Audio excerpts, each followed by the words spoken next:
अध्याय 1। मैं एक पागल कैसे बना।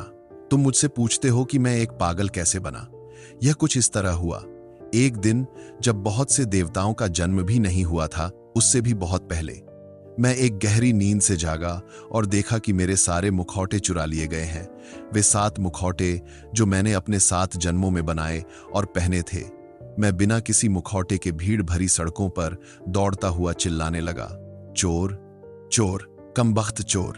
आदमी और औरतें मुझ पर हंसने लगे और कुछ लोग मेरे डर से भागकर अपने घरों में छुप गए।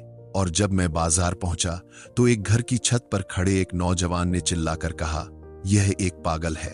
मैंने उसे देखने के लिए अपना सिर ऊपर उठाया और पहली बार सूरज ने मेरे नंगे चेहरे को चूमा। पहली बार सूरज ने मेरे नंगे चेहरे को चूमा और मेरी आत्मा सूरज के प्यार से रोशन हो उठी। और अब मुझे अपने उन मुखौटों की और कोई जरूरत नहीं थी। और जैसे किसी नशे या समाधि में मैं चिल्ला उठा, धन्य है वे चोर जिन्होंने मेरे मुखौटे चुरा लिए। इस तरह मैं एक पागल बन गया। और मैंने अपने इस पागलपन में आजादी और सुरक्षा दोनों पाली हैं। अकेलेपन की आजादी और किसी के द्वारा समझे जाने से सुरक्षा, क्योंकि जो लोग हमें समझ लेते हैं वे हमारे अंदर के किसी हिस्से को अपना गुलाम बना लेते हैं। लेकिन मुझे अपनी इस सुरक्षा पर इतना भी घमंड नहीं करना चाहिए, क्योंकि एक जेल में बंद चोर भी तो दूसरे चोर से सुरक्षित ही होता है। अध्याय का निष्कर्ष और अर्थ। इस अध्याय का अर्थ बहुत गहरा और आध्यात्मिक है। यहाँ पागलपन का मतलब दिमागी रूप से बीमार होना नहीं है, बल्कि समाज के बनाए गए झूठे आवरण या नकली चेहरों से आजाद होना है। मुखौटे का मतलब ये वे झूठे चेहरे हैं जो हम दुनिया को दिखाने के लिए पहनते हैं। हम अच्छे बनने का, खुश रहने का या समाज में फिट होने का दिखावा करते हैं। लेखक कहता है कि जब उसके ये सारे दिखावे खत्म हो गए तब उसे अपना असली रूप मिला, सूरज का चूमना। जब उसके नकली चेहरे उतर गए तब पहली बार उसने दुनिया और प्रकृति को अपने असली और नंगे रूप में महसूस किया। उसने जाना कि असली खुशी खुद को छुपाने में नहीं, बल्कि झूठ के पर्दे हटाकर सच का सामना करने में है।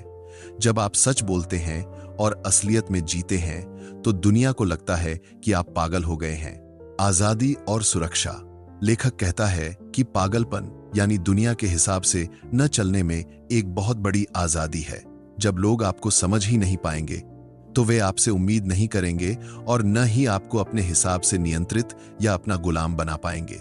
आखिरी लाइन का गहरा अर्थ। अंत में एक बहुत सच्ची बात कही गई है।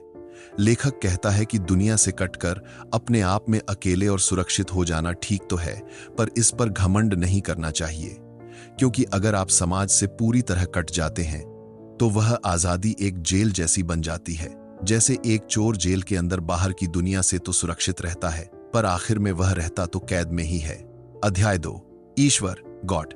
प्राचीन काल में जब मेरे होंठों पर शब्दों की पहली कंपन आई तो मैं पवित्र पर्वत पर चढ़ा और मैंने ईश्वर से कहा, हे स्वामी, मैं तुम्हारा दास हूं।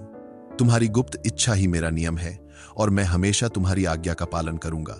लेकिन ईश्वर ने कोई उत्तर नहीं दिया और एक भयंकर तूफान की तरह वहां से गुजर गए। और 1000 साल बाद मैं फिर से उस पवित्र पर्वत पर चढ़ा और ईश्वर से कहा, हे रचयिता, मैं तुम्हारी रचना हूं। तुमने मुझे मिट्टी से गढ़ा है और मेरा सब कुछ तुम्हारा ही दिया हुआ है। और ईश्वर ने कोई उत्तर नहीं दिया, बल्कि 1000 तेज पंखों की तरह फड़फड़ाते हुए वहां से उड़ गए। और 1000 साल बाद मैं फिर से उस पवित्र पर्वत पर चढ़ा और ईश्वर से कहा, हे पिता, मैं तुम्हारा पुत्र हूं। तुमने दया और प्रेम से मुझे जन्म दिया है और प्रेम तथा भक्ति के माध्यम से मैं तुम्हारे राज्य का उत्तराधिकारी बनूंगा। और ईश्वर ने कोई उत्तर नहीं दिया और दूर की पहाड़ियों को ढकने वाले कोहरे की तरह वे वहां से ओझल हो गए। और 1000 साल बाद मैं उस पवित्र पर्वत पर फिर से चढ़ा और ईश्वर से कहा, मेरे ईश्वर, मेरे लक्ष्य और मेरी पूर्णता, मैं तुम्हारा बीता हुआ कल हूं और तुम मेरा आने वाला कल हो। मैं धरती में तुम्हारी जड़ हूं और तुम आकाश में मेरे फूल हो, और हम दोनों एक साथ सूरज के सामने विकसित होते हैं। तब ईश्वर मेरी ओर झुके और मेरे कानों में मिठास भरे शब्द फुसफुसाए। और जिस तरह समुद्र अपनी ओर बहकर आने वाली एक छोटी नदी को अपनी बाहों में समेट लेता है, ठीक वैसे ही उन्होंने मुझे अपने आगोश में ले लिया। और जब मैं उस पर्वत से नीचे घाटियों और मैदानों में उतरा तो ईश्वर वहां भी मौजूद थे। अध्याय का निष्कर्ष और अर्थ। यह अध्याय इंसान और ईश्वर के बीच के रिश्ते के विकास को बहुत ही खूबसूरती से दर्शाता है। यह सूफी और भक्ति दर्शन की उस गहराई को छूता है जहां इंसान को अंततः यह समझ आता है कि ईश्वर उससे अलग नहीं है। मालिक और दास का रिश्ता। शुरुआत में इंसान ईश्वर के पास एक दास गुलाम बनकर जाता है। वह डर और नियमों से बंधा होता है। ईश्वर इस दूरी को स्वीकार नहीं करते और तूफान की तरह चले जाते हैं। रचयिता और रचना। 1000 साल यानी लंबे समय के बौद्धिक विकास के बाद इंसान ईश्वर को अपना बनाने वाला क्रिएटर मानता है। लेकिन यहां भी ईश्वर और इंसान के बीच एक फासला है। जैसे कुम्हार और मिट्टी, ईश्वर फिर चले जाते हैं। पिता और पुत्र। फिर इंसान प्रेम और भक्ति के साथ ईश्वर को पिता मानता है। यह रिश्ता करीब तो है, लेकिन इसमें भी दो अलग अलग अस्तित्व, 2 डिफरेंट एंटिटीज हैं। इसीलिए ईश्वर फिर मौन रहते हैं। अद्वैत या एकाकार, वननेस। अंत में इंसान समझ जाता है कि ईश्वर उससे अलग नहीं है। वह कहता है कि मैं तुम्हारी जड़ हूं और तुम मेरे फूल हो। यानी इंसान और ईश्वर एक ही वृक्ष का हिस्सा हैं। जब इंसान अपना अहंकार और अलगाव मिटा देता है, तब जाकर ईश्वर उसे स्वीकार करते हैं और गले लगा लेते हैं। आखिरी लाइन का गहरा अर्थ। जब इंसान को पर्वत यानी ध्यान या समाधि की ऊंचाई पर ईश्वर के साथ इस एकता का एहसास हो जाता है, तो फिर उसे ईश्वर को खोजने के लिए किसी पहाड़ या मंदिर पर जाने की जरूरत नहीं रहती। जब वह नीचे आम जीवन, घाटियों और मैदानों में लौटता है, तो उसे हर जगह, हर कण में ईश्वर ही नजर आते हैं। अध्याय 3। मेरे दोस्त, माय फ्रेंड। मेरे दोस्त, मैं वह नहीं हूं जो मैं दिखाई देता हूं। यह दिखावा तो बस एक पोशाक है जो मैंने पहन रखी है, बहुत जतन से बुनी गई। एक पोशाक जो मुझे तुम्हारे सवालों से और तुम्हें मेरी लापरवाही से बचाती है। मेरे अंदर का जो असली मैं है, मेरे दोस्त, वह मौन के घर में रहता है और वह हमेशा वहीं रहेगा, जिसे न कोई देख सकता है और न कोई वहां तक पहुंच सकता है। मैं नहीं चाहता कि तुम मेरी बातों पर यकीन करो या मेरे कामों पर भरोसा करो, क्योंकि मेरे शब्द और कुछ नहीं, बस तुम्हारे ही विचारों की आवाज हैं और मेरे काम तुम्हारी ही उम्मीदों का रूप हैं। जब तुम कहते हो हवा पूरब की ओर बह रही है, तो मैं कहता हूं हाँ, यह पूरब की ओर ही बह रही है, क्योंकि मैं तुम्हें यह नहीं जानने देना चाहता कि मेरा मन हवा पर नहीं बल्कि समंदर पर टिका है। तुम मेरे समंदर जैसे गहरे विचारों को नहीं समझ सकते और मैं चाहता भी नहीं कि तुम उन्हें समझो। मैं उस समंदर में अकेला ही रहना चाहता हूं। जब तुम्हारे लिए दिन होता है मेरे दोस्त, तब मेरे लिए रात होती है। लेकिन तब भी मैं पहाड़ियों पर नाचती हुई दोपहर और घाटी में चुपके से फैलने वाली बैंगनी छाया की ही बात करता हूं, क्योंकि तुम मेरे अंधेरे के गीत नहीं सुन सकते, न ही तुम तारों से टकराते मेरे पंखों को देख सकते हो। और मैं खुशी यही चाहता हूं कि तुम उन्हें न सुनो और न देखो। मैं रात के साथ अकेला ही रहना चाहता हूं। जब तुम अपने स्वर्ग की ओर चढ़ते हो, तब मैं अपने नर्क में उतरता हूं, तब भी तुम उस खाई के उस पार से मुझे पुकारते हो, मेरे साथी, मेरे सखा, और मैं पलट कर तुम्हें पुकारता हूं, मेरे सखा, मेरे साथी, क्योंकि मैं नहीं चाहता कि तुम मेरा नर्क देखो। उसकी लपटें तुम्हारी आंखों को जला देंगी और उसका धुआं तुम्हारी सांसों को घोंट देगा।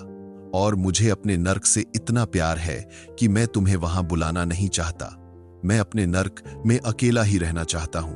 तुम सत्य, सौंदर्य और नेकी से प्यार करते हो, और तुम्हारी खातिर मैं भी कह देता हूं कि इन चीजों से प्यार करना अच्छा और उचित है। लेकिन अपने दिल ही दिल में मैं तुम्हारे इस प्यार पर हंसता हूं। फिर भी मैं नहीं चाहता कि तुम मेरी हंसी देखो, मैं अकेले ही हंसना चाहता हूं। मेरे दोस्त, तुम अच्छे, सावधान और समझदार हो, बल्कि तुम एकदम पूर्ण पट हो, और मैं भी तुमसे बड़ी समझदारी और सावधानी से ही बात करता हूं। और फिर भी मैं पागल हूं, लेकिन मैं अपने पागलपन को छुपा कर रखता हूं। मैं अकेला ही पागल रहना चाहता हूं। मेरे दोस्त, तुम मेरे दोस्त नहीं हो, लेकिन मैं तुम्हें यह कैसे समझाऊं? मेरा रास्ता तुम्हारा रास्ता नहीं है, फिर भी हम एक साथ हाथों में हाथ डाले चलते हैं। अध्याय का निष्कर्ष और अर्थ। यह अध्याय इंसानी रिश्तों की उस सच्चाई और अकेलेपन को उजागर करता है जिसे हम अक्सर दूसरों से छुपाते हैं। यह उन लोगों पर एक गहरा कटाक्ष है जो समाज में फिट होने के लिए खुद को भीतर तक बदल लेते हैं। दिखावे की पोशाक। लेखक कहता है कि हम दुनिया और अपने दोस्तों के सामने जो चेहरा रखते हैं, वह हमारा असली चेहरा नहीं है। यह सिर्फ एक रक्षा कवच है, ताकि लोग हमसे अजीब सवाल न पूछें और हमारे रिश्ते बने रहें। असली मैं एकदम खामोश और गहरा है। समझौता और तालमेल। कई बार हम दोस्तों की हाँ में हाँ इसलिए मिलाते हैं क्योंकि हम जानते हैं कि वे हमारी गहरी बातों जैसे समंदर, रात या नर्क को समझ नहीं पाएंगे। अगर हम उन्हें अपनी असली दुनिया दिखाएंगे तो वे डर जाएंगे या हमें समझ नहीं पाएंगे। अपना नर्क और अपना पागलपन। यहाँ नर्क और पागलपन का मतलब हमारे अंदर के गहरे दुख, अजीब विचार और वह एकांत है जिसे हम दुनिया से छुपाते हैं। लेखक कहता है कि वह अपने इस एकांत अकेलेपन से इतना प्यार करता है कि वह किसी और को इसमें शामिल नहीं करना चाहता। एक साथ होकर भी अलग अलग रास्ते। इस अध्याय की आखिरी लाइन सबसे गहरी है। लेखक कहता है कि हम समाज में लोगों के साथ चलते तो हैं, दोस्ती का हाथ भी थामते हैं, लेकिन असल में हम मानसिक और आत्मिक रूप से एक दूसरे से बहुत दूर होते हैं। हमारी मंजिलें और रास्ते बिल्कुल अलग होते हैं। यह अध्याय हमें यह सोचने पर मजबूर करता है कि क्या हम सच में किसी को जानते हैं या सिर्फ उनके उस रूप को जानते हैं जो वे हमें दिखाना चाहते हैं। अध्याय 4, बिजू का द स्केयरक्रो।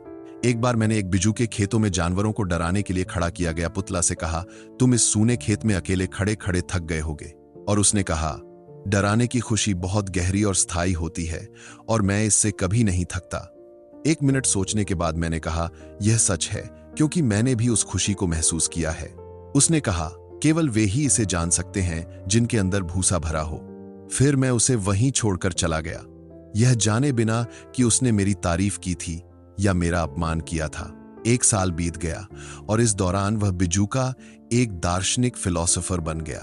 और जब मैं दोबारा उसके पास से गुजरा तो मैंने देखा कि 2 कौवे उसकी टोपी के नीचे अपना घोंसला बना रहे थे। अध्याय का निष्कर्ष और अर्थ। यह अध्याय एक बहुत ही छोटी लेकिन गहरी कहानी है जो इंसान के अहंकार, ताकत के नशे और सच्चे ज्ञान के बारे में बताती है। डराने की खुशी और खालीपन। शुरुआत में बिजूका कहता है कि दूसरों को डराने में उसे मजा आता है।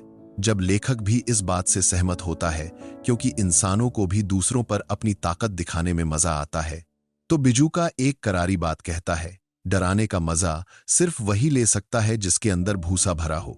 इसका मतलब है कि जो इंसान अंदर से खाली होता है, जिसमें प्रेम या समझ नहीं होती, सिर्फ वही दूसरों को डराकर या अपना खौफ दिखाकर खुश होता है। तारीफ या अपमान। लेखक सोच में पड़ जाता है कि बिजूके ने उसे भूसे से भरा यानी अंदर से खोखला कहकर उसका अपमान किया है या ताकतवर मानकर तारीफ की है। यह इंसान की उस उलझन को दिखाता है जहां वह अपने झूठे अहंकार को ही अपनी खूबी मान बैठता है। सच्चा ज्ञान और बदलाव। 1 साल बाद जब वह बिजूका दार्शनिक बन जाता है यानी उसे जीवन की सच्ची समझ आ जाती है, तो उसके अंदर से डराने की इच्छा खत्म हो जाती है। कौवों का घोंसला बनाना। यह इस कहानी का सबसे खूबसूरत हिस्सा है। जब बिजूके को सच्चा ज्ञान मिलता है तो वह इतना शांत और सौम्य हो जाता है कि जिन कौवों को डराने के लिए उसे बनाया गया था, वही उसकी टोपी के नीचे अपना घर, घोंसला बना लेते हैं। इसका अर्थ यह है कि जब कोई इंसान सच में ज्ञानी हो जाता है तो उसका अहंकार नष्ट हो जाता है और वह दूसरों के लिए डर का कारण बनने के बजाय उनका सहारा और आश्रय बन जाता है। अध्याय 5, नींद में चलने वाले द स्लीप वॉकर्स। जिस शहर में मैं पैदा हुआ था वहां एक औरत और उसकी बेटी रहती थीं जिन्हें नींद में चलने की आदत थी।